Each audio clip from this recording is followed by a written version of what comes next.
Good afternoon, everyone. I hope you all enjoyed today's. Bon après-midi tout le monde, j'espère que vous avez aimé votre déjeuner. Je m'appelle Asena Komi-Vilajan. Je dirige le programme et je m'occupe des évaluations. Et nous allons participer maintenant à un panel sur les partenariats européens. Également pour ce qui est des mises en relation. Ce panel est organisé par l'Université d'Ottawa. Et n'oubliez pas de vous revenir sur la politique scientifique. Et n'oubliez pas également de remplir l'autre évaluation parce que nous comptons sur vous pour nous donner votre rétroaction. Et j'espère que vous apprécierez celui-ci. Merci. Alors, merci au comité et bon après-midi tout le monde. My name is Clotilde Ribaud. Je m'appelle Clotilde Ribaud et je m'occupe de conseillère en recherche internationale, notamment à l'Université d'Ottawa. Et j'ai le plaisir de modérer ce panel qui est consacré à la coopération scientifique avec l'Europe.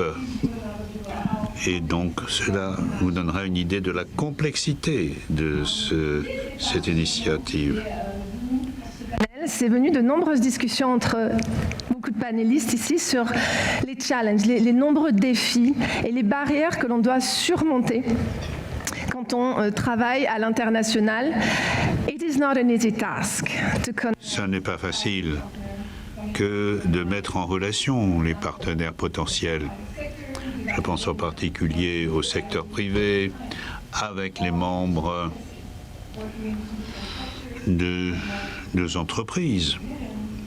Je pense en particulier à l'Union européenne. Et donc aujourd'hui, je vais donner la parole aux personnes qui, au jour le jour, se consacrent à établir ces partenariats.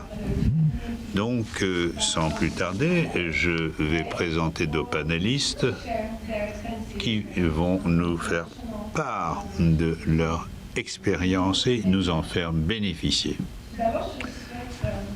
Dr Mona Nemer, conseillère scientifique en chef du Canada. Dr. Nemer is a globally recognized champion of Canadian science. She was a professor and a leader in the field of molecular cardiology, and she has served on various national and international advisory committees and boards. Today, Dr. Nemer will join as the Canada's Chief of Science Advisor, a role that where she was first appointed in 2017. Thank you very much, Dr. Nemer, for joining us.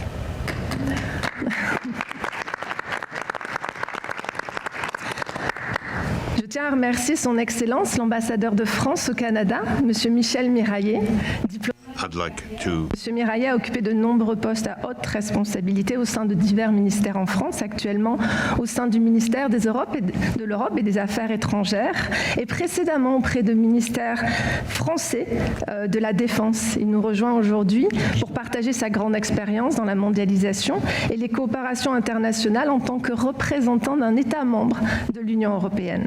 Merci, Monsieur l'ambassadeur, pour votre présence.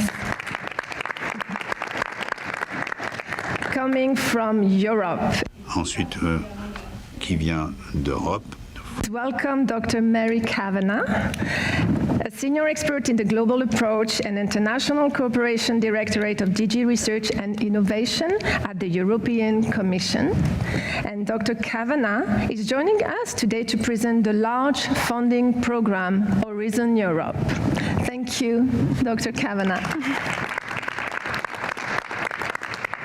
It is my pleasure to introduce one of the panelists who was involved at the beginning of this panel. Please welcome Britta Baron, President of the European Canadian Centre for Innovation and Research, an organization located in Edmonton. And Britta shares a career between Europe and Canada, and she will generously share her experience on connecting partners, either in research and innovation between Europe and Canada. Merci, Britta. Well, as scientists, many of us are scientists, we definitely want to show you some data, and for this, Professor Fernando Angulo Ruiz is joining us. Dr. Angulo Ruiz is a full professor in the Department of International Business Marketing Strategy and Law at McEwan University, and is joining us today to present an exclusive study he realized in 2022. Thank you, Fernando. Well, when you talk about collaboration, scientific collaboration, obviously everybody thinks about the large research center. Tout le monde pense à des centres de recherche importants. Et je voudrais remercier Eric Holdrinet d'être des nôtres, qui nous vient de Montréal. Il est entré au Conseil national de recherche du Canada et il a également. Donc c'est un conseiller pour la technologie industriel, il a beaucoup d'expérience en tant que coordonnateur d'un programme international et il sera le porte-parole du SNR aujourd'hui, du CNR, pardon. Enfin, et non des moindres, Madame la docteure qui est Madame Deria Puyutanir Karakan, qui pourra répondre aux questions concernant les universités. Elle a une riche expérience pour la recherche et les politiques sur la recherche. Et elle sera le porte-parole de Euraccess North America, Amérique du Nord. Donc c'était un peu long comme présentation, mais je pense parce que lorsqu'on parle de coopération scientifique, eh bien, on établit des ponts entre chercheurs et innovateurs. Et donc, cela permet également de faire le point entre ce qui existe et ce qui pourrait advenir. Donc, à l'Université d'Ottawa, nous avons l'habitude de faire la reconnaissance, l'hommage à la terre sur laquelle nous nous trouvons. Donc je commence par rendre hommage aujourd'hui à Ottawa, à la terre non cédée des Premières Nations Algonquine et Anishinaabe. D'ailleurs, au Canada, nous reconnaissons les gardiens et gardiennes des savoirs traditionnels de tout âge, and we honor their courageous leaders, past, present and future. So we know that collaboration across organizational and cultural boundaries. Et donc maintenant, nous en venons maintenant aux frontières entre les différents secteurs du travail, de la recherche et de l'industrie. Nous avons affronté une pandémie et donc cela nous a révélé à quel point il était important de rester rattachés les uns aux autres. Et qu'est-ce que nous avons appris? Différents acteurs des coopérations, soit le gouvernement, les universités, les chercheurs, les étudiants. Et je me tourne vers le docteur Mona Nemer pour nous éclairer sur l'état des lieux des relations entre le Canada et l'Union européenne en 2023. Bien, merci Clotilde, mais c'est toute une commande que vous me faites là. C'est un honneur d'être sur ce panel avec les collègues et surtout avec son Excellence l'ambassadeur de France. Boris Less. Non, mais écoutez, je reviens justement de la France où j'ai participé avec plusieurs collègues au sommet polaire, un domaine bien sûr où le Canada est déjà très engagé dans des collaborations avec plusieurs pays européens et plusieurs pays de l'Union européenne. Donc c'est un plaisir pour moi. Puis c'est évident évident que, vous l'avez déjà mentionné, que nos défis planétaires sont de plus en plus complexes et qu'il s'agisse de la situation politique, socio-économique, environnementale et j'en passe. Je crois que travailler ensemble devient de plus en plus urgent. So in taking on these challenges, I think the need for science has never been. Et donc, je pense qu'il y a un besoin d'œuvrer ensemble pour trouver et déployer des solutions. Alors, outre le fait que cela nous aide à trouver des solutions viables, eh bien, cela peut également nous aider à mieux comprendre les éléments de ce que pourrait comporter une paix à établir. Donc la science est peut-être non seulement une pierre angulaire de la diplomatie, elle peut l'être également pour le développement économique. Et nous savons tous que le Premier ministre Trudeau devrait accueillir Ursula von der Leyen, qui est président de la Commission européenne, et Charles Michel Leitner. Ce mois-ci, donc, notre conversation est tout à fait opportune. Et donc, le Canada et l'Union européenne ont tout à fait intérêt à renforcer leurs relations dans le domaine scientifique aussi. Donc, l'Union européenne, l'Union européenne est le deuxième partenaire commercial importante du Canada, bien nombre de personnes ici présentes le savent, et un partenaire important pour l'innovation. Et d'ailleurs, plusieurs des 10 principaux partenaires du Canada en matière de sciences et d'innovation proviennent de l'Union européenne. Et ceci est un avantage parce que le Canada a conséquemment donné une priorité dans différents domaines, dont les batteries, les minéraux essentiels et la construction de batteries, sans parler de la phase de transition énergétique en cours. Et au mois d'octobre de l'an dernier, l'Union européenne et le Canada ont annoncé 3 projets de recherche quantique qui répondent aux défis que rencontrent nos sociétés, défis que, sinon, il aurait fallu affronter séparément. Et donc, notamment dans le domaine de la science quantique. Et donc, les efforts de facilitation de notre relation prennent plusieurs formes. Et au Canada, il y a plusieurs catégories d'instruments, y compris l'accord Canada-Union européenne qui implique le réseau Eureka, et également le programme Can Export qui promeut les perspectives d'exportation, évidemment le programme Cluster Collaboration et également d'autres programmes que nous évoquerons. De l'innovation, de la science et de l'industrie, M. Champagne a annoncé plus tôt cette année la création d'un comité mixte sur la science et la technologie entre le Canada et la France. Ce comité a déjà identifié des priorités thématiques pour la coopération franco-canadienne, du moins pour les 2 prochaines années, et travaille à l'élaboration de cadres et feuilles de route pour dynamiser les collaborations en recherche et innovation dans des secteurs clés dont la santé, les océans, les énergies renouvelables, mais aussi le français et le plurilinguisme en sciences.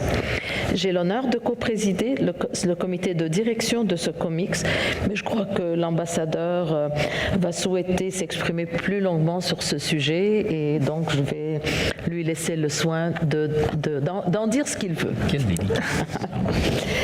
Donc ce comité a pris un excellent départ, très prometteur pour la diversité, de l'ouverture dans le domaine scientifique, ainsi que pour la résolution des grands défis mondiaux auxquels nous sommes confrontés. As someone who has lived and worked in several different countries, including ayant travaillé dans un grand nombre de pays, y compris la France, et qui a enseigné dans le monde entier, je connais quelle est la valeur de réunir différentes perspectives, de partager des résultats ainsi que les perspectives qui en découlent. Et c'est cela que veut dire la facilité de la coopération internationale. Lorsque nous travaillons de façon transfrontalière, nous optimisons la synergie et nous maximisons les investissements publics. La collaboration transnationale peut également rationaliser nos efforts, notamment dans la perspective de découverte qui bénéficie à toutes et tous. Et cela nous permet de faire les meilleurs investissements, mais aussi d'évoluer vers les pratiques exemplaires. La science peut et doit demeurer un outil diplomatique puissant entre le Canada et l'Union européenne, mais aussi dans des forums multilatéraux. Donc, nous avons besoin de tout le monde et de tous les secteurs. Il faut que les universités forment des gens. Il faut que les gouvernements forment des stratégies de collaboration internationale et il faut que l'industrie mette à l'échelle l'innovation. Et donc, pour revenir à ce que vous disiez, ce n'est pas une tâche facile, mais ce n'est pas une tâche insurmontable. Et nous l'avons appris pendant la pandémie. Nous pouvons travailler au-delà de nos frontières et collaborer entre secteurs et de cette façon améliorer notre capacité. Et je vais terminer là-dessus. Et maintenant, je vous invite à partager vos idées. Merci. Merci beaucoup. Alors, j'aimerais revenir sur quelque chose que vous avez dit. Alors, il y a des ententes entre plusieurs organisations, par exemple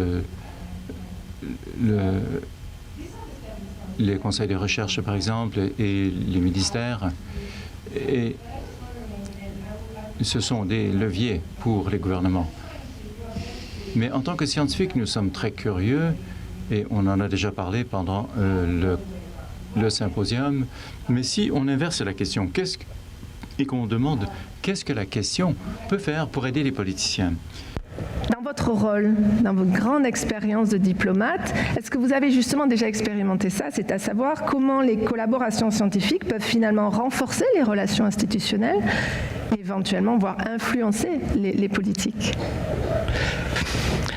Merci d'abord pour votre intention, votre invitation et le plaisir d'être à la gauche de mon année-mère. Je suis à votre droite.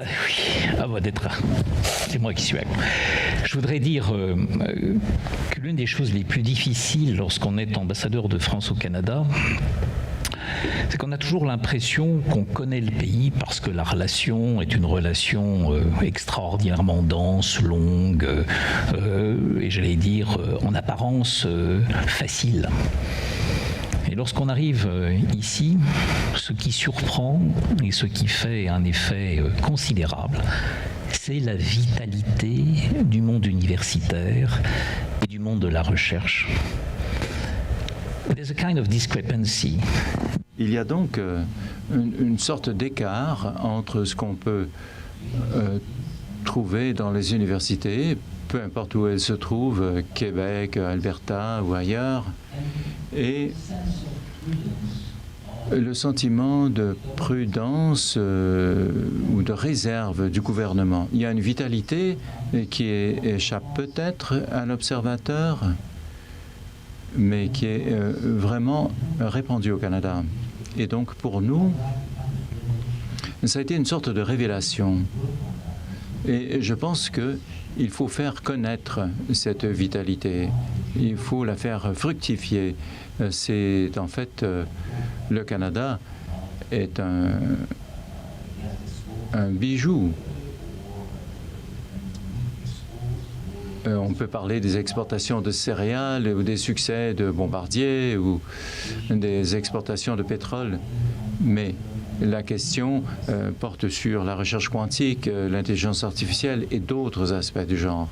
Et les universités sont vraiment des chefs de file. Et ce qui intéresse les Français, c'est de se brancher sur cette énergie. parce qu'il y a un parallèle entre la façon dont les laboratoires sont organisés, le fait que les divers chercheurs ont déjà noué des liens entre eux. Et donc la grande question n'est pas de faire des décisions pour les laboratoires, mais de voir comment nous pouvons-nous augmenter ou apporter du nouveau carburant pour développer davantage ces relations. Comme nous avons un chef de file de la recherche en Europe, nous avons 1500 projets qui ont été financés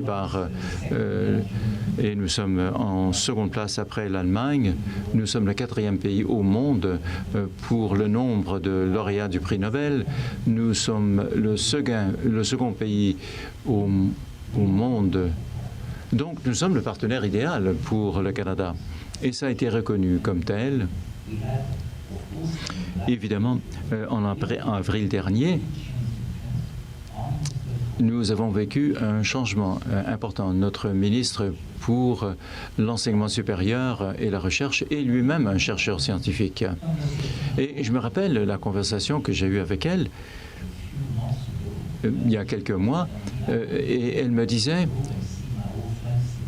je vais aller voir mes vieux amis à l'Université Laval. Et je lui ai dit, bon, ben, c'est bien, vous allez aller à Sherbrooke, mais est-ce que vous êtes déjà allé à Toronto ou à l'île du Prince-Édouard ou l'autre, Waterloo? Oui, j'ai toujours tendance à l'oublier. Vous savez, les garçons, alors... Et elle m'a dit, est-ce que vous êtes sûr? Alors, c'est important de continuer à alimenter ces relations. Mais ouvrez vos yeux. Et à l'Université de Colombie-Britannique, par exemple, l'Université de Toronto ou à l'Université d'Ottawa, tant qu'à y être. Et elle est venue, et quand j'étais là, justement. Et elle a été absolument fascinée par ce qu'elle a découvert. Et le genre de collaboration à laquelle elle était ouverte, elle m'a demandé de parler de l'intelligence artificielle ou de la recherche quantique, et ce n'est pas du tout ma spécialité. Mais elle a trouvé le bon langage, la bonne approche, et ça a été vraiment un coup de pouce incroyable. Et c'est pour ça que nous avons créé ce comité conjoint, qui est un comité extrêmement prometteur, grâce au leadership justement du professeur Nemer. Et ce que nous voulons faire, c'est donc accélérer les processus, trouver de nouveaux partenaires, et ce qu'il nous faut faire, je crois, c'est continuer à appuyer les équipes de recherche conjointes et l'innovation. C'est effectivement de renforcer l'utilisation de ce comité conjoint, de ce COMIX, pour renforcer nos projets en matière d'innovation, d'adaptation de la science aux besoins du monde moderne. C'est ce que nous essayons de faire, nous, Français, avec le gouvernement canadien, avec le Into Innovation Program, on en reparlera peut-être plus tard, soutenu par le ministère de l'Éducation et de la Recherche français, mais aussi par le ministère de l'Industrie, des Sciences et du Développement économique de François-Philippe Champagne. But one more time, we see that we Canadians and French, we share the same vision of a scientific diplomacy. Encore une fois, nous voyons qu'en tant que Canadiens et Français, nous partageons la même vision de l'innovation et de la recherche. Le défi, c'est de communiquer à l'ensemble du monde. Je vais vous donner un autre exemple. Il y a des points communs entre la France et le Canada au niveau des chercheurs. C'est peut-être quelque chose qui... c'est peut-être le patrimoine français. Et oui, la science est importante, mais la science est aussi faire de l'intelligence artificielle le souhait de faire en sorte que cette intelligence artificielle se développe au profit du monde moderne, mais pas contre l'individu, est au cœur de nos réflexions. Et c'est quelque chose au sein du G7 ou du G20 qui est très franco-canadien et que nous devons poursuivre. Cette affaire de GPI, enfin de PNIA, à l'acronyme français, est d'une importance fondamentale parce que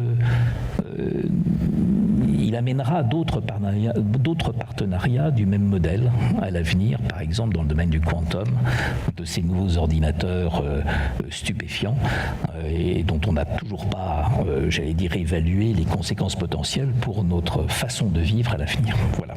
Merci beaucoup. Merci. Thank you so much. Merci beaucoup. Alors, vous avez beaucoup parlé d'innovation et je pense que l'une des façons dont on peut faire l'innovation, c'est évidemment de réunir les chercheurs, mais aussi les entreprises. Et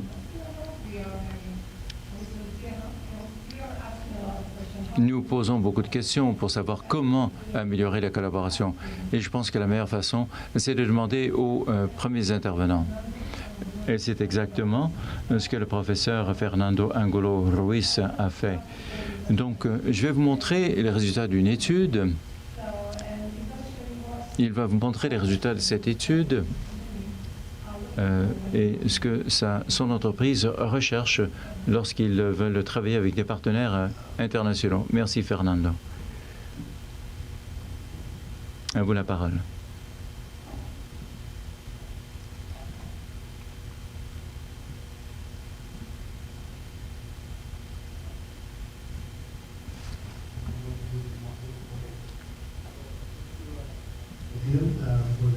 Merci beaucoup de cette introduction, Mathilde. Je suis très heureux d'être là. Comme Clotilde l'a mentionné, je suis à l'université en McEwan en Alberta. Et aujourd'hui, je vais donc partager avec vous les principales conclusions de la recherche, de la collaboration dans la recherche entre le Centre européen pour l'innovation et la recherche et mon université en Alberta. Alors, mon équipe de recherche est composée du docteur Etayan Kara Muralidaran et le docteur Ali Taleb. Et je vais vous présenter donc un survol de la méthodologie que nous avons utilisée. Je vais parler des principales ressources. On ne m'a donné que 10 minutes, donc je ne pourrai pas élaborer. Mais je vais vous parler aussi des résultats, des partenariats internationaux, des défis et des besoins, de même que les priorités et les possibilités pour l'avenir. Alors,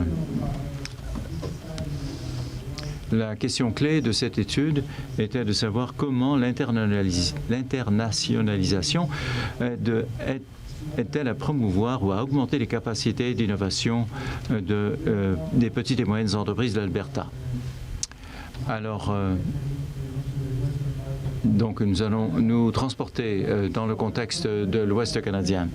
Donc de novembre, à compter de novembre 2022 jusqu'en 2023, nous avons invité 100 190 petites et moyennes entreprises basées en Alberta à participer à cette étude. Et nous avons donc utilisé plusieurs sources. Donc, c'est la base de données SIR, Start Alberta, BCW in Action et les participants TAP de la Chambre de commerce d'Edmonton. Donc, nous avons interrogé une centaine de propriétaires et de décideurs des PME basés en Alberta. Et après plusieurs rondes et sondages et aussi la soumission des incitatifs que nous avons offerts, voici ce que nous avons découvert. Donc, je vais vous donner un peu de contexte sur les répondants. Donc, les entreprises avaient en moyenne 9 ans d'existence. Elles avaient 3 actionnaires en moyenne.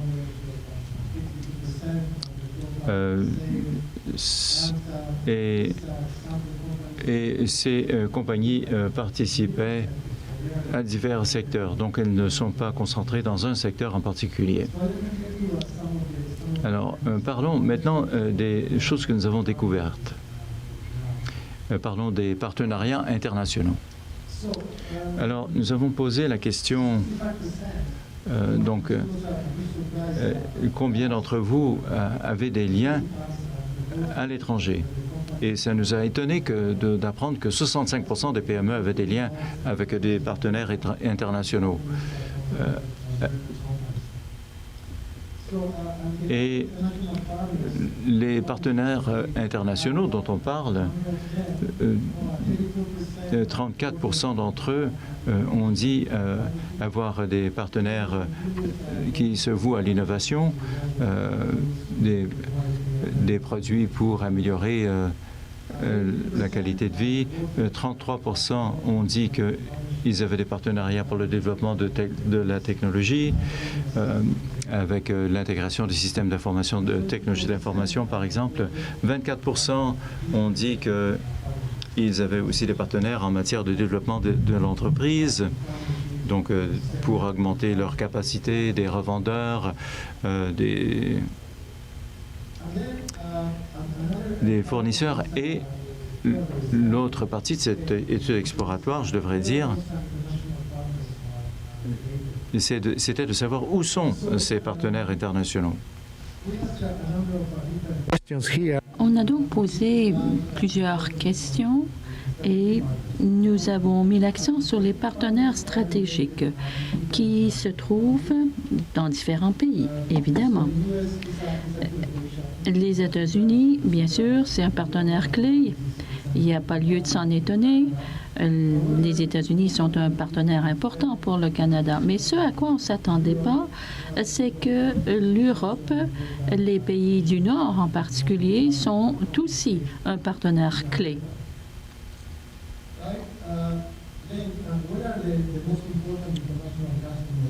Et quels sont nos clients les plus importants à l'international? Où se trouvent-ils? Encore là, dans différents pays. La majorité d'entre eux se trouvent aux États-Unis, en Europe, des partenaires stratégiques, surtout du point de vue de la demande de la part de nos clients internationaux. Les fournisseurs, par rapport là où ils se trouvent, ces fournisseurs, une très grande concentration aux États-Unis. Comme vous pouvez le voir, les États-Unis sont très présents, pour ne pas dire omniprésents. Mais l'Europe se défend bien. Il y a la Chine aussi, du point de vue des fournisseurs, de la partie de l'équation. Autre chose que nous aimerions partager avec vous, quels sont les principaux défis auxquels sont confrontés les propriétaires d'entreprises en ce qui a égard aux partenaires internationaux? C'était une question ouverte. On a résumé 53 défis et nous les avons répartis entre 6 grandes catégories. Bon, un premier défi, trouver le bon partenaire. Ces répondants peuvent nous dire ce qu'ils ont constaté. Comme je l'ai dit déjà, trouver le bon partenaire, c'était un défi de taille. Accéder à des décideurs clés, fixer des rendez-vous, entre autres. Autre défi, à part trouver le bon partenaire, c'était trouver de l'information de fond, trouver des partenaires de confiance, de les trier sur le volet. Autre défi, comme vous pouvez le voir sur ce graphique tuyau d'orgue, l'approvisionnement, la chaîne d'approvisionnement, trouver le financement voulu, la réglementation, les communications, y compris les défis linguistiques. Alors, quelles sont les priorités et les opportunités qui s'offrent à nous? Encore une fois, les répondants ont fixé plusieurs priorités. 89 que nous avons répartis entre 9 groupes dans ce cas-ci. Encore là, les partenariats, trouver le bon partenaire, celui qui est le plus compatible. Non seulement est-ce un défi, comme je l'ai dit déjà, mais aussi une priorité pour l'avenir, selon l'échantillonnage en Alberta. Autre priorité, le financement, le développement des affaires, voir clair dans le système de réglementation. Et les autres, eh bien, vous pouvez lire par vous-même. Très bien. Alors, quelles sont les ramifications de tout cela? Entre autres,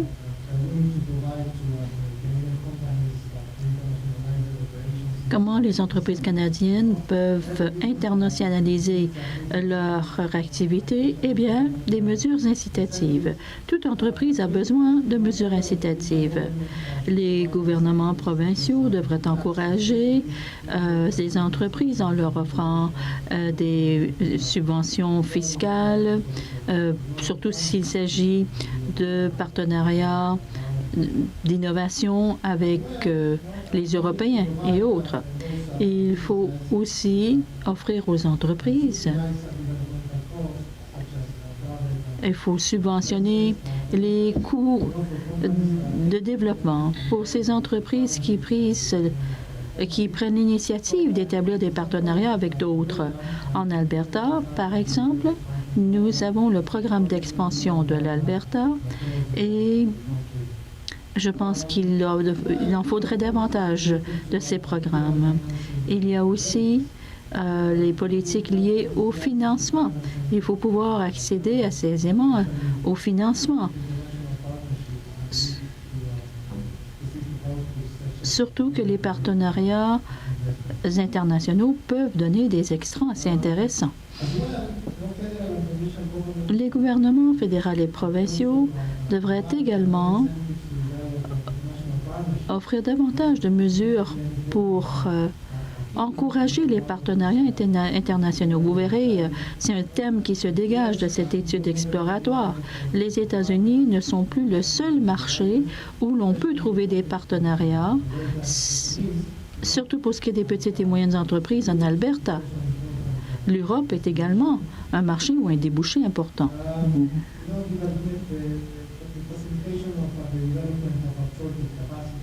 Et il faut bien sûr faciliter la création d'une certaine capacité qui est cruciale pour que les entreprises puissent prendre de l'expansion sans trop de difficultés, les difficultés habituelles associées à tout essor. Offrir un appui financier aux organismes qui viennent en aide aux petites et moyennes entreprises pour qu'ils puissent trouver le bon partenaire à l'étranger et aux États-Unis. Et ces partenaires clés peuvent offrir une information particulièrement pertinente. J'y arrive à la fin de mon petit exposé. Donc, les efforts doivent être déployés par le gouvernement fédéral et les gouvernements provinciaux pour encourager les PME. Nous avons EDC, nous avons les affaires mondiales et d'autres encore. Mais il n'y a pas seulement le financement à l'exportation, il y a d'autres possibilités qui s'offrent aux SME. Les petites et moyennes entreprises. Mais les partenariats, c'est clé.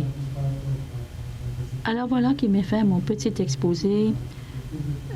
Je vous remercie, Madame Clotilde, de votre invitation et merci de votre écoute. Thank you very much, Fernando. So I think there's many data that can be highlighted here, and I must say that. Bon, il y a de quoi se mettre sous la dent, là. J'ai été assez impressionnée quand même de voir que l'Europe était un partenaire international clé pour les PME. Et moi, je suis très curieuse.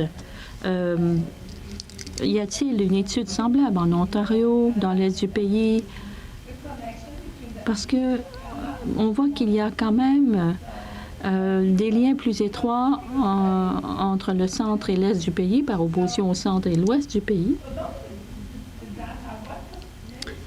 Dans ces données que vous avez colligées, on s'attendait à ce que, bon, les gens demandent du financement.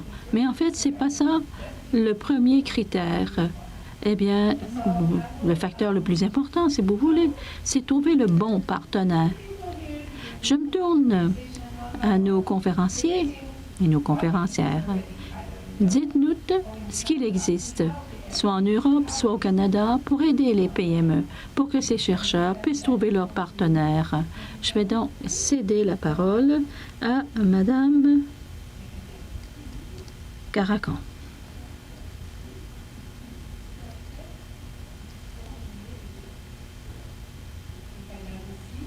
Et vraiment, ici, sur le podium, nous représentons une variété, diversity of backgrounds and people from various countries. Donc, les gens qui sont de différents pays, de différentes régions du pays. Je vois qu'il y a 2 personnes de l'ouest du pays, des gens qui ont des antécédents bien différents, à savoir ce qu'ils retirent de ces données, ce qu'ils pensent des enjeux que l'on veut aborder aujourd'hui.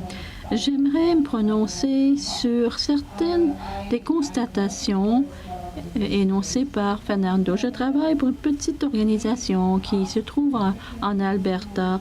On a donc demandé à l'école des études commerciales McEwen. Donc, on est passé d'une organisation qui offrait de l'argent pour aider les PME et nous sommes maintenant une organisation qui offre des services. On voulait savoir quels sont les services qui sont requis. Nous voulions l'entendre des parties prenantes de ces entreprises et en fait de la communauté universitaire en Alberta. C'est phénoménal ce que Fernando et son équipe ont réussi à faire. Je leur suis reconnaissant de ce travail, de cette belle collaboration. Vous savez, nous n'aurions pu être plus impressionnés des résultats de cette étude. Quelques commentaires sur ce que, à notre avis, est important. La toute première constatation,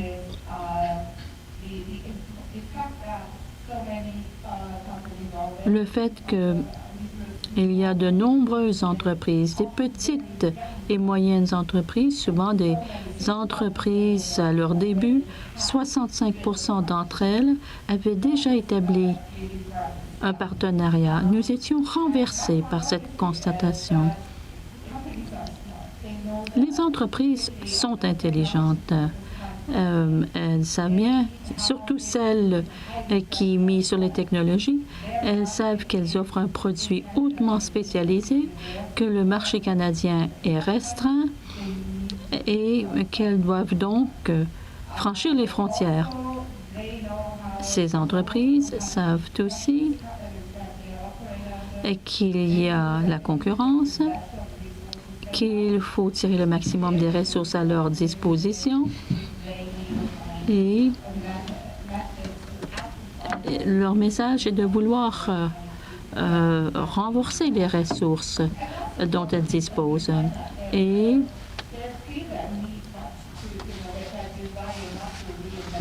elles ne veulent pas réinventer la roue et trouver la meilleure solution pour l'Alberta, mais trouver tout simplement la meilleure des solutions, la solution qui va attirer les gens et persuader les gens partout dans le monde. Nous avons entendu des anecdotes assez intéressantes de la part des entreprises, ce qu'elles font et comment elles s'y sont prises. Nous avons déjà une entreprise albertaine qui participe à un programme européen et il lui a tout simplement fallu faire ou créer une filiale en Allemagne. Il y a une autre entreprise qui a remporté un contrat de millions de dollars du Parlement européen pour la technologie géothermale. Alors, nos entreprises ne manquent ni d'imagination ni de créativité. Mais quels sont leurs enjeux? Eh bien, comme on l'a signalé, l'Europe, ce n'est pas la solution de deuxième rang, mais au contraire de premier rang. Et cela tient à plusieurs raisons. Je ne vais quand même pas entrer dans le détail aujourd'hui, faute de temps. Nous allons donc passer à la planche suivante. Alors,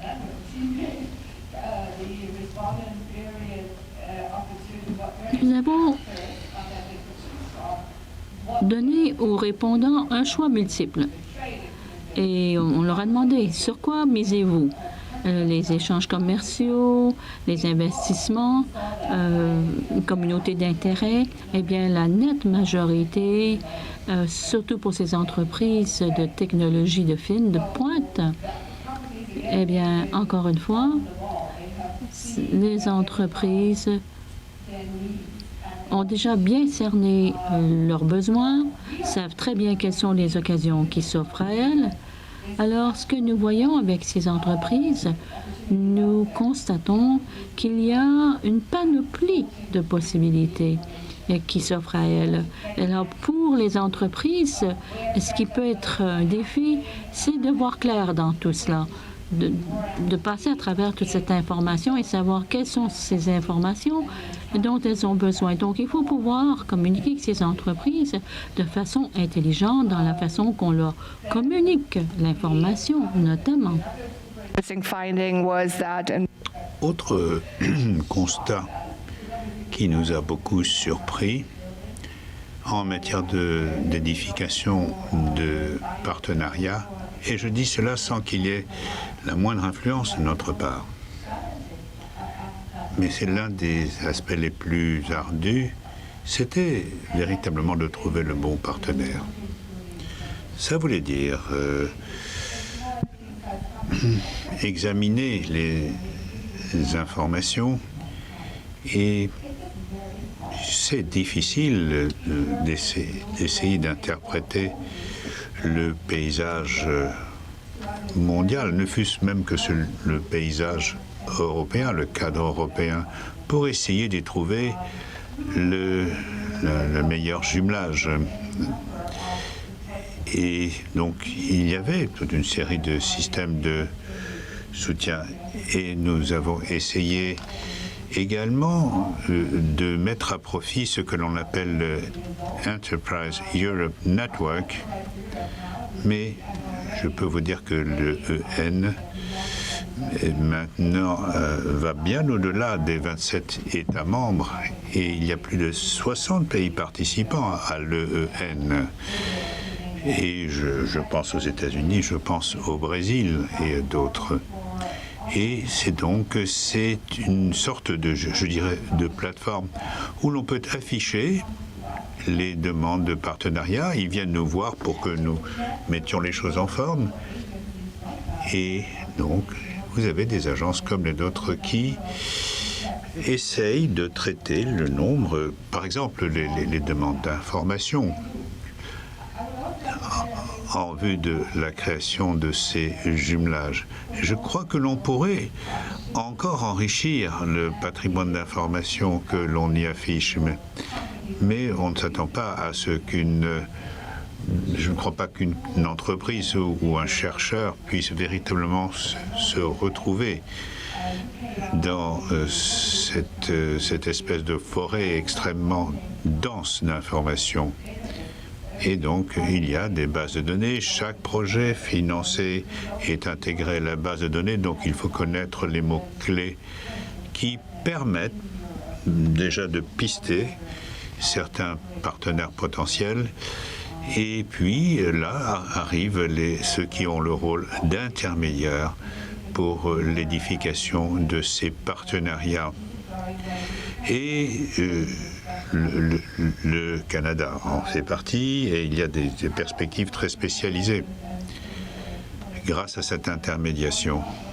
Et je voudrais dire à propos de Fernando, eh bien, je dirais qu'il y a une recherche tout à fait fascinante qui a été faite dans ce contexte-là, mais je voudrais dire qu'il faut que l'on définisse mieux la démarche du Canada, c'est-à-dire que nous ayons des définitions et des arborescences plus détaillées pour que soit enrichie cette base de données, et je lance un appel pour des partenariats, et donc je le fais au nom de Fernando, pour que l'on puisse franchement développer encore ce projet qui est extrêmement enthousiasmant. Bien. Écoutez, pour en venir à votre organisation, nous avons au Canada une organisation de grande ampleur, je veux dire le Conseil national de la recherche.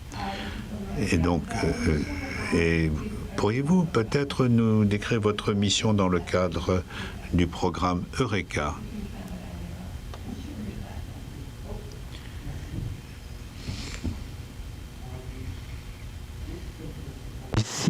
Alors oui, d'abord un contexte, le Conseil national de recherche du Canada, the Industrial Research Assistance Program will move soon to the Corporation for Innovation of Canada. That will happen during the year, but the same great service will be provided to Canadian enterprises. Ce sont les mêmes services qui sont fournis aux entreprises canadiennes.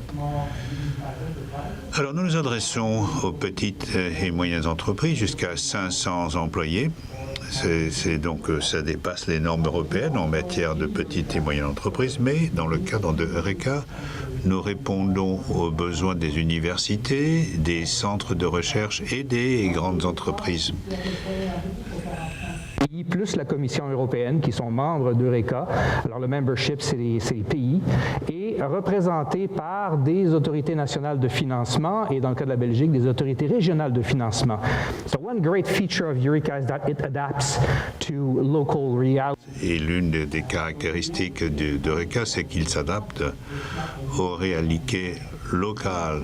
Et donc, il s'agit, lorsque le Canada y participe, d'un programme qui relève du Conseil national de recherche du Canada, avec adaptation aux réalités locales, encore une fois. Ils ont commencé tout d'abord avec les pays de l'Union européenne. Maintenant, ça couvre toute l'Europe, y compris l'Irlande, et ça couvre également Israël, le Canada, la Corée du Sud. Et donc l'empreinte est très large. Il y a une caractéristique qui tient au fait, comme je l'ai dit, n'est pas centralisée. Donc, ce n'est pas un financement centralisé par l'Union européenne du tout. Au Canada, tout organisme qui le souhaite peut y participer, mais les autres partenaires peuvent être financés par d'autres programmes. Alors que nous au Canada, nos entreprises sont financées par le programme lié aux PME canadiennes. Et puis, ça aide ces entreprises à répondre à leur mission, c'est-à-dire les transferts de technologie au secteur industriel. Et il y a également des projets qui vont depuis la fabrication jusqu'à la distribution sur le marché. Et par définition, on essaye de voir quels sont les avantages à caractère commercial pour les participants.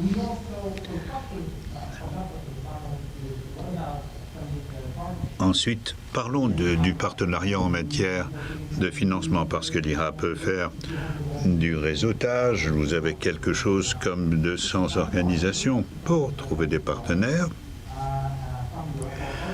Et donc, les aider à se rattacher les uns aux autres. Mais nous avons également des activités d'expansion des partenariats. Et nous collaborons de très très proche avec Affaires mondiales Canada. Cluster of Eureka, which is about intelligence software projects, has a yearly event. And in that event, it's really interesting differentiating that from other types of events that you may know of. So you know about scientific conferences where you will have researchers, you know trade shows where you will have the salespeople. The Eureka event in ITEA has the decision makers. Alors les CEO, les Because you have the CEOs of small companies, directors of research in large corporations le font. And they go there specifically to find partners for projects that might be co-funded. So keyword here is co-funded, and that brings the question of trust. When IRAP invests in a Canadian SME, we do a due diligence. Now, what happens if that company has a strategic partner abroad? We will not go and ask for that participant to show us their financial statements. However, we do rely on BPI France in France, in CDTI in Spain, in Innovate UK or InnoSwiss to have a look at their local participant to see if they're legit, to see if they have the capacity to... Voyons s'ils ont la capacité de supporter le poids que représente ce projet. Donc, c'est quelque chose qui est fourni à travers Eureka. Et ça, c'est essentiel pour que le partenariat fonctionne dans le sens de nos partenaires canadiens. Donc, s'agissant des contacts, vous avez certainement accès à ces documents. Nous avons un site web et nous avons les appels à propositions. Et tout ça, c'est dans le cadre de Eureka, parce que c'est un magnifique instrument, parce que tout le financement peut être sollicité à travers tout le territoire. Et donc, vous n'avez pas besoin de nous pour ce qui est de l'actualité des activités. Merci. Merci beaucoup.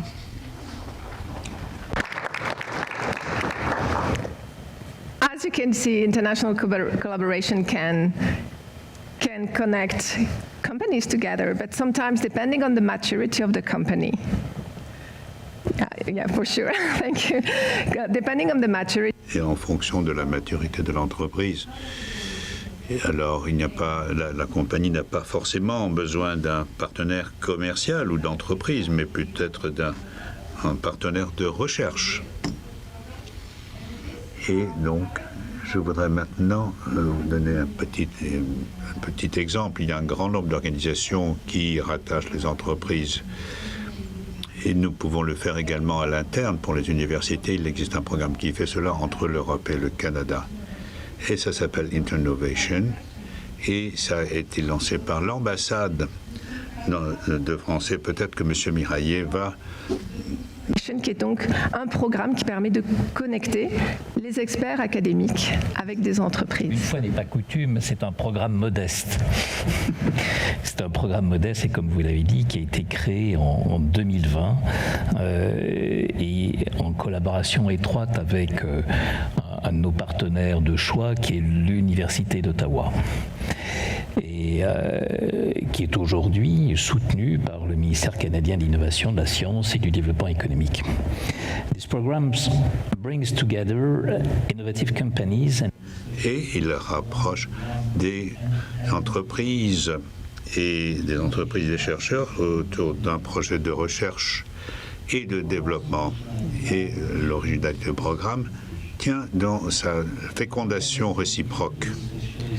Et donc le chercheur est français et l'autre élément canadien, ou vice-versa. Et cette fécondation réciproque n'est pas toujours facile à réaliser ou à gérer. C'est aussi le principal avantage de notre outil et plusieurs entreprises ont reçu l'appui de ce programme et je pense également à NCA qui est basé à Grenoble, qui est spécialisé dans l'acoustique sous-marine ou subaquatique et qui le fait avec l'université de Moncton. Et ça donne de très bons résultats et donc maintenant elle va créer une filiale au Canada. Donc, nous cherchons des compagnies innovantes pour trouver des partenaires et également la recherche en amont. Alors, je ne veux pas vous annoncer quoi que ce soit de nouveau en vous disant que les entreprises débordent de talents, mais on notera que les entreprises françaises y participent également. Alors, par exemple, il y a la création d'études de cas, notamment en vue d'ouvrir les entreprises au monde des affaires. Et c'est justement les principes dont s'inspire la création du pôle universitaire d'innovation, des University Innovation Center.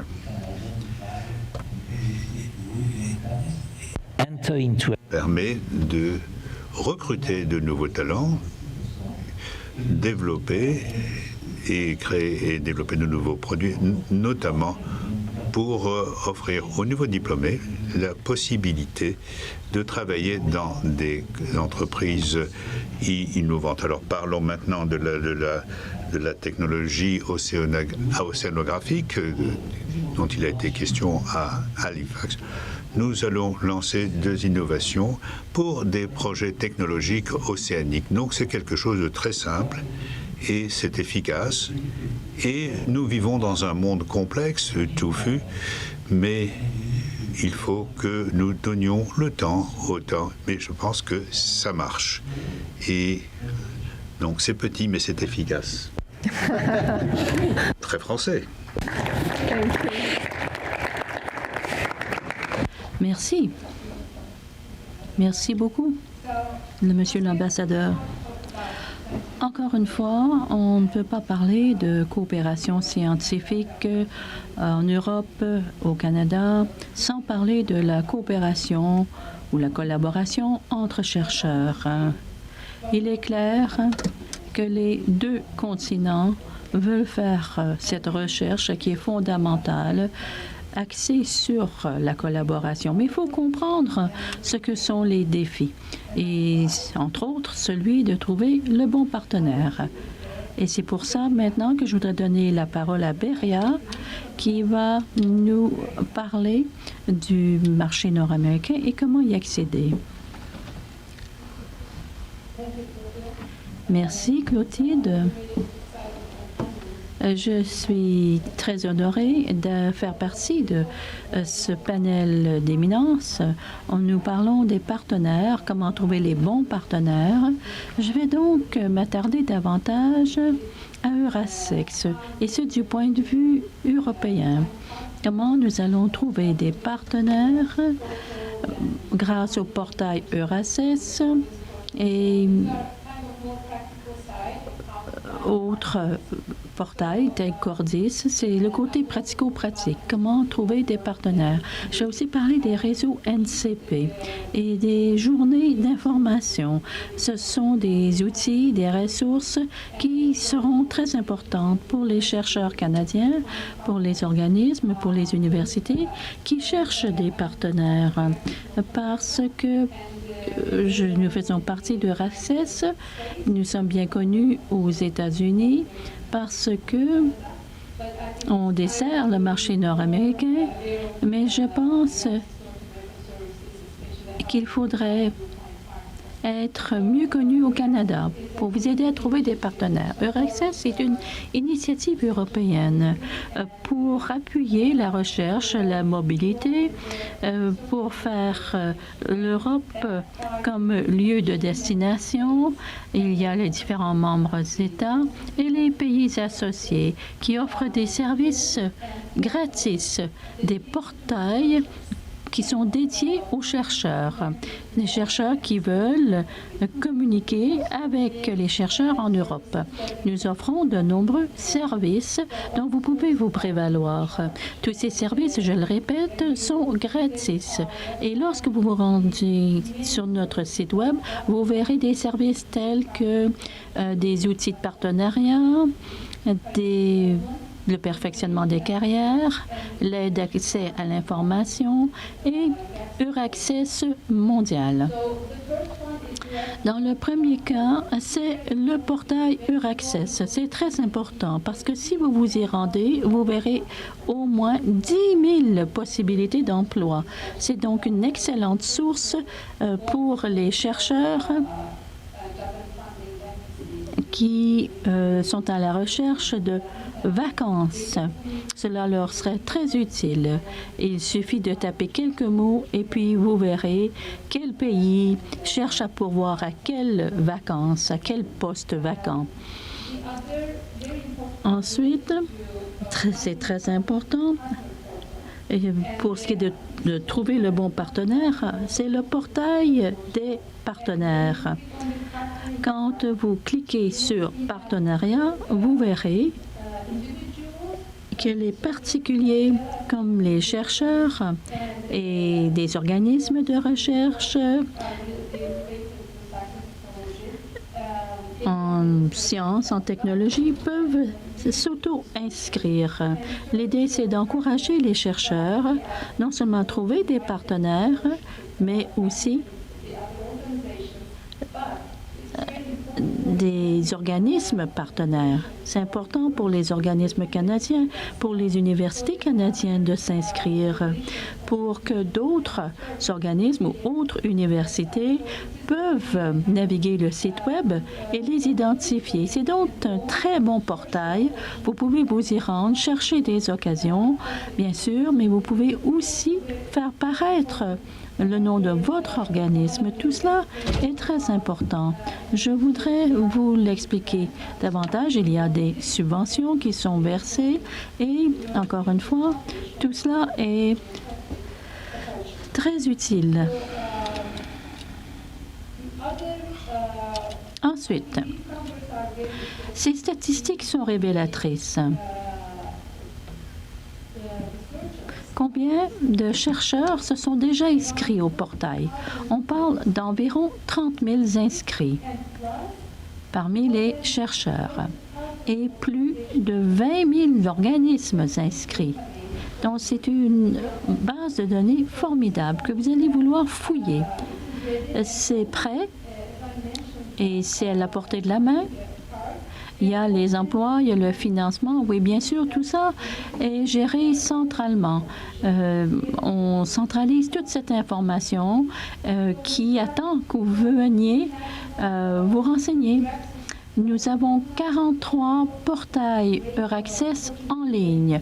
C'est une merveilleuse occasion pour vous de vous rendre sur ces portails qui vous offrent de l'information sur les possibilités de financement ainsi qu'une information pratico-pratique à savoir quels services vous pouvez obtenir. Pourquoi est-ce gratis? Mais parce que ce n'est pas seulement les pays membres de l'Europe, mais des pays associés.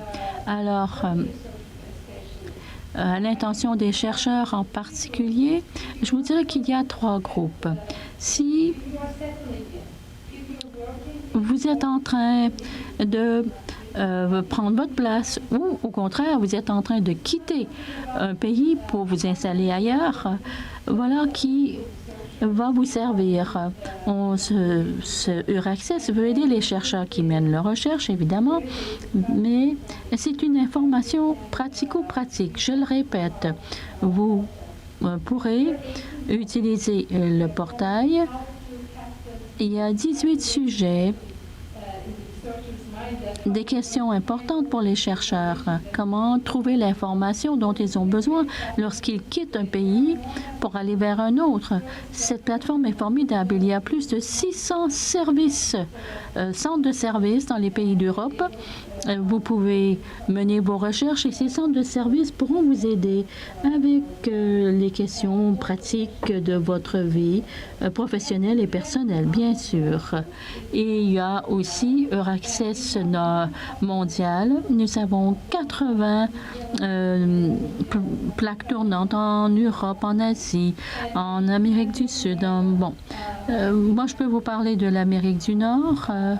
Mon collègue et moi-même, eh bien, notre mandat c'est aider les chercheurs au Canada, aux États-Unis, à entrer en contact avec l'Europe. N'hésitez pas à frapper à notre porte. Nous serons très heureux de vous aider. Et vous pouvez aussi vous abonner à notre bulletin mensuel pour que vous ayez l'information la plus à jour. Voici donc le programme.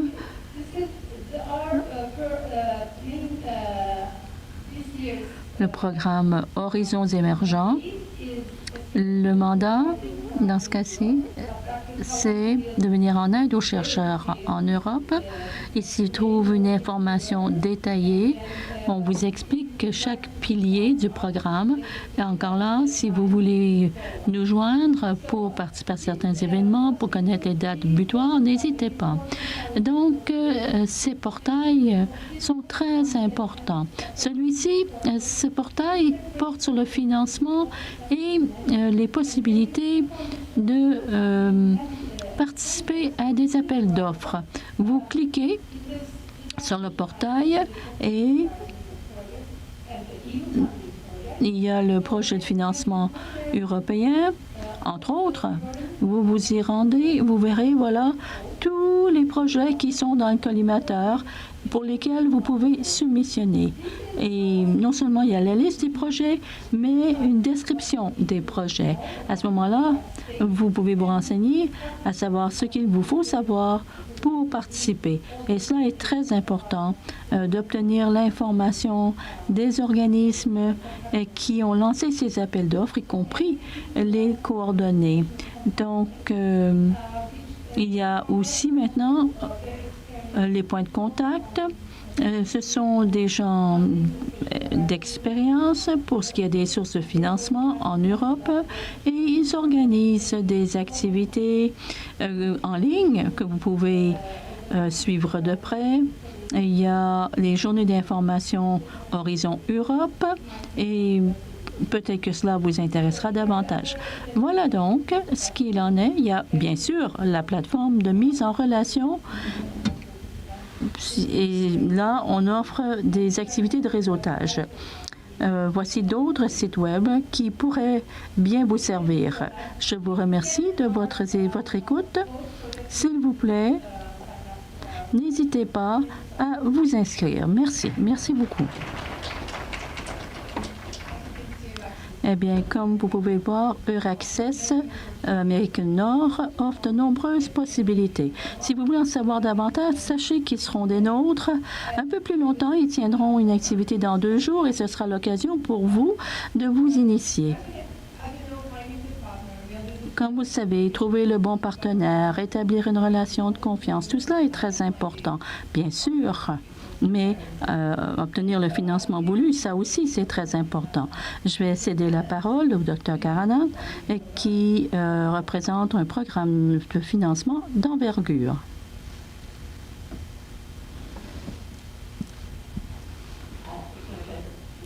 Il me fait grand plaisir d'être des vôtres aujourd'hui. Je souris alors que j'écoute ce qui se dit. Parce que, comme vous l'aurez constaté, il y a de nombreuses ressources à votre disposition. Il vous faut un service tel que Euraccess pour pouvoir naviguer tous ces sites pour obtenir l'information dont vous avez besoin. Je vous recommande de vous empresser à vous inscrire. C'est gratis et on vous offre de l'information à la mesure de votre capacité à la comprendre.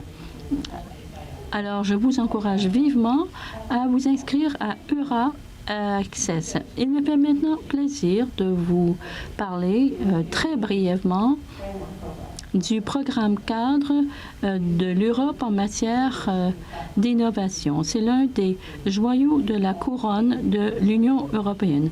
En tout cas, c'est ce qu'on en pense, nous, évidemment. C'est un programme cadre. Et permettez-moi de vous expliquer ce qu'il en est, parce qu'il n'est pas dit que vous le connaissiez, ce programme. C'est un programme qui s'étale sur 7 ans. L'Union européenne investit 95,5 milliards de dollars sur ces 7 années. Donc, une perspective financière sur 7 ans, c'est inhabituel. La plupart des pays ont des perspectives annuelles. Nous, notre perspective, elle est sur 7 ans. La deuxième chose que j'aimerais vous dire au sujet de Horizon Europe, eh bien, c'est que tous sont les bienvenus de par le monde.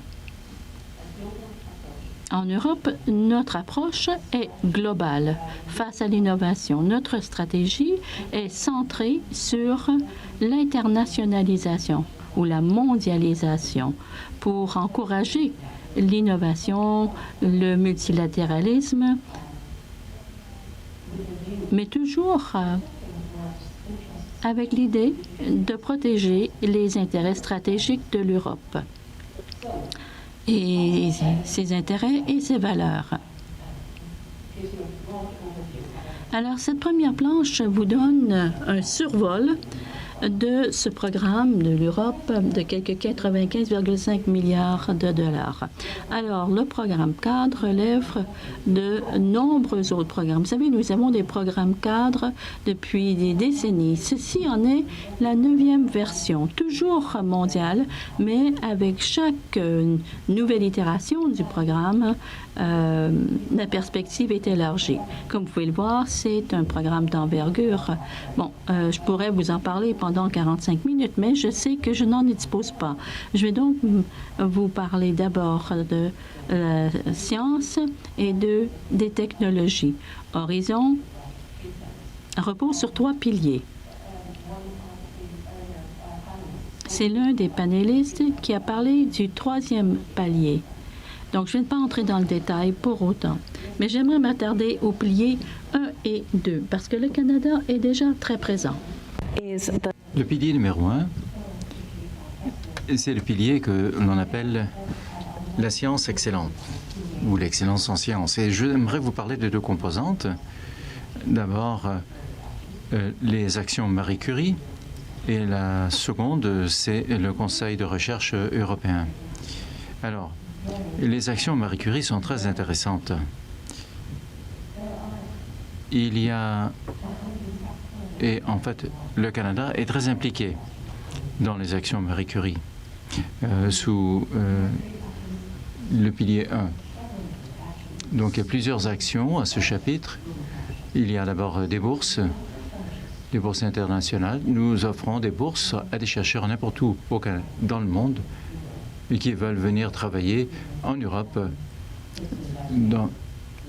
dans un laboratoire d'un chercheur principal et qui font partie du groupe. Et donc, les chercheurs canadiens sont bienvenus et peuvent donc demander une subvention et, s'ils sont accueillis, peuvent donc passer 2-3 ans dans un groupe de recherche en Europe. Et les chercheurs européens, eux, peuvent aussi demander de travailler à l'étranger. Et il y a donc 22 chercheurs étrangers dans des institutions de recherche ici au Canada, avec des subventions du volet Marie Curie. Et donc, nous pouvons envoyer des chercheurs canadiens à l'étranger ou accueillir des chercheurs étrangers au Canada. Et il y a aussi des occasions de collaboration pour les institutions canadiennes qui veulent participer à des réseaux de titulaires de doctorat, où les institutions se mettent ensemble pour offrir des programmes d'études doctorales. Et il y a aussi un consortium d'institutions qui peuvent se réunir au sujet d'un thème ou d'un sujet pour travailler ensemble sur ce projet. Chacun, évidemment, s'occupe de financer sa propre équipe. Donc, les participants canadiens sont financés par l'Université canadienne et les homologues européens par des institutions européennes. Et qu'ils soient professeurs, étudiants, il est possible pour les participants de se déplacer d'un projet à l'autre pour apprendre. Alors ça, c'est un des aspects importants du volet Marie Curie. La deuxième partie dont je vais vous parler, c'est le volet Conseil de recherche européen. Alors, ce conseil, pour les chercheurs en divers stades de leur carrière, peuvent vouloir établir un groupe de recherche en Europe. Et donc, il y a des frais de démarrage pour ceux qui s'établissent pour la première fois. Il y a des chercheurs qui sont plus avancés. Et évidemment, il y a des chercheurs qui sont entre eux très avancés. Ces subventions sont prestigieuses, très généreuses, mais la chose intéressante, c'est qu'elles peuvent être décernées à n'importe quel chercheur, n'importe où dans le monde. La seule condition, c'est des recherches vraiment d'avant-garde à risque élevé. Donc, la recherche peut être dans n'importe quel domaine, que ce soit dans les sciences humaines, les sciences sociales, l'administration ou les sciences pures. Et laissez-moi passer maintenant, vous parler quelques instants de pilier 2. Le pilier 2 comprend 65% du budget d'Horizon Europe. Et ce ne sont pas des individus qui prennent des décisions. Les soumissionnaires sont des consortiums pour les subventions offertes en vertu du pilier 2 et non pas des individus.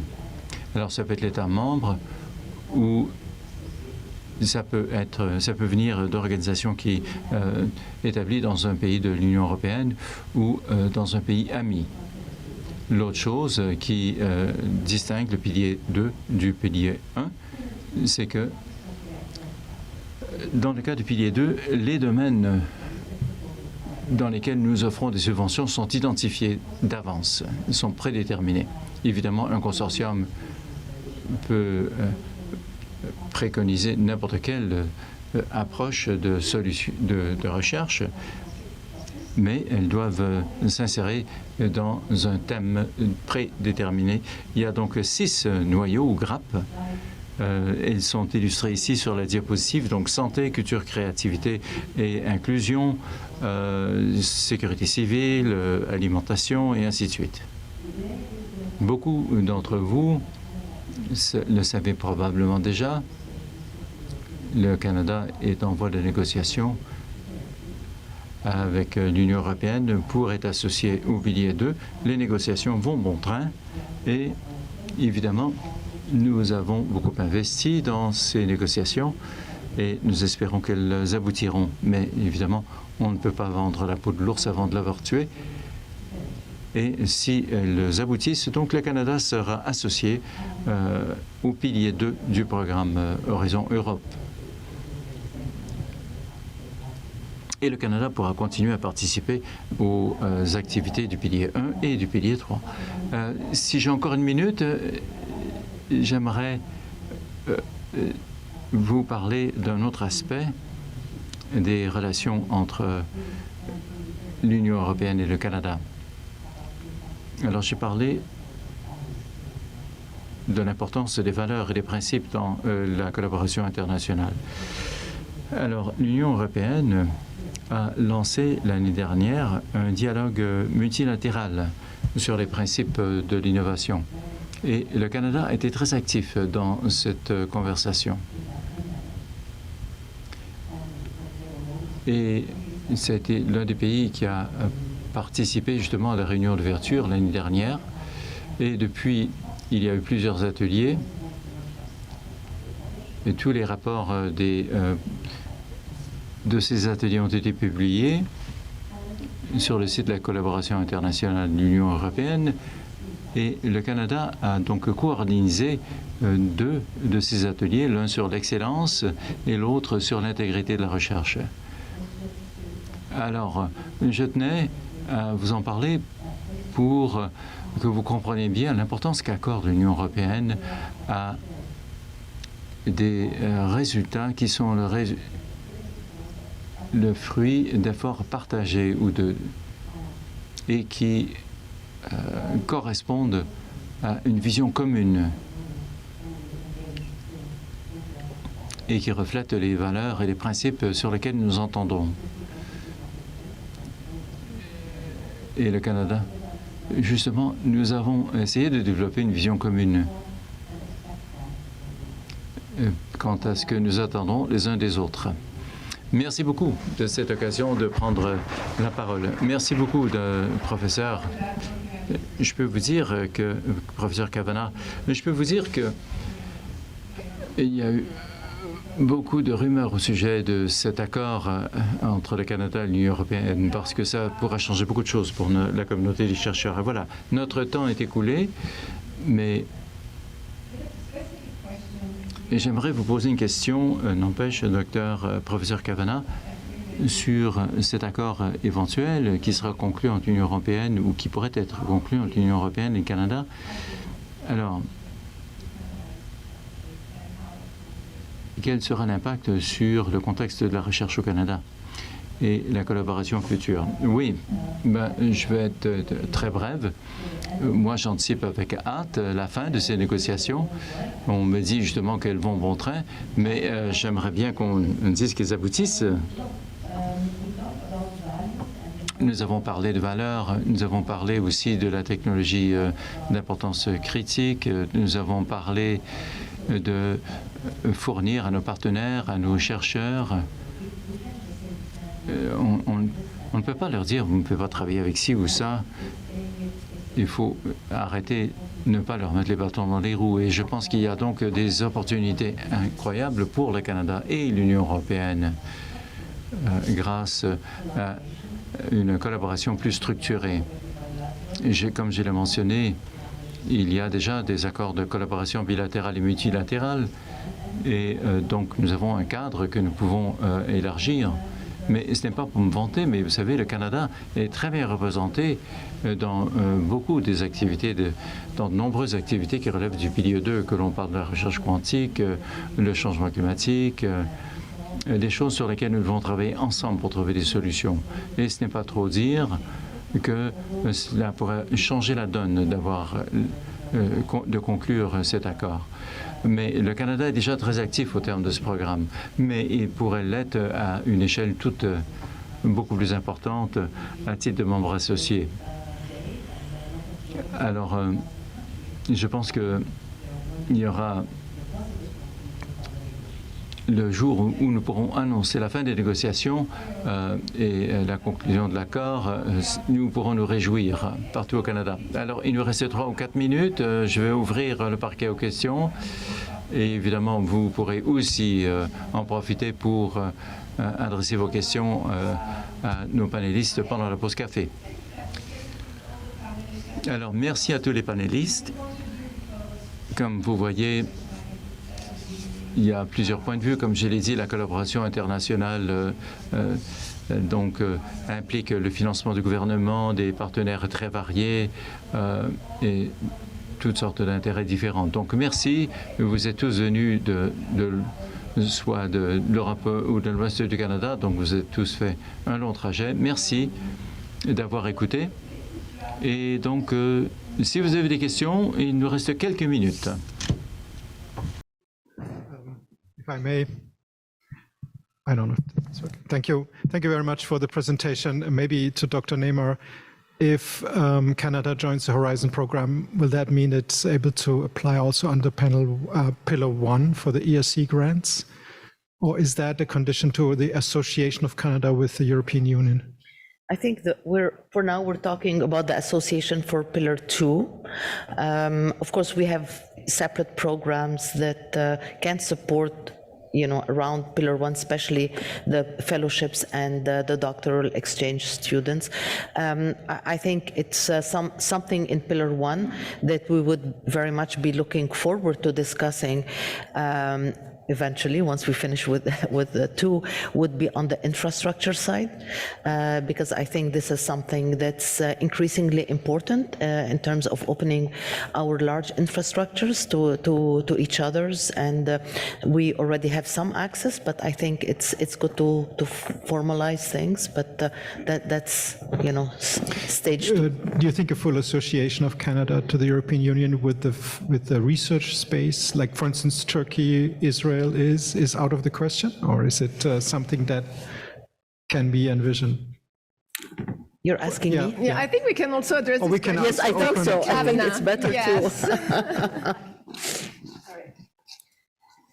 My earpiece came undone. No, I just wanted to make absolutely clear that for Pillar 1, for example, for the European Research Council, Canadian researchers can absolutely, right now, apply for ERC grants. There is no problem there. They can apply for ERC grants to go and establish a research team in Europe. They don't have to move to Europe full-time, although they're welcome to. There's the possibility to have hold a dual position, for example, if you want to have a foot in both camps. But absolutely, already now, as we are today, Canadian researchers can apply for ERC grants. And that is as a principal investigator. But there are also synergy grants, whereby a Canadian researcher can apply with one or two European researchers to in a very small consortium of just 3, and the Canadian researcher can stay in Canada. They don't have to move out of Canada at all, but they work together with these 2 European researchers, and those are fully funded by the European Research Council also. So there's quite a difference from that point of view between Pillar 1 and Pillar 2. Thank you. Thank you, as you can see. Perfect timing. So please feel free to come and join us during the coffee break if you have additional questions. And once again, thank you all for being here today.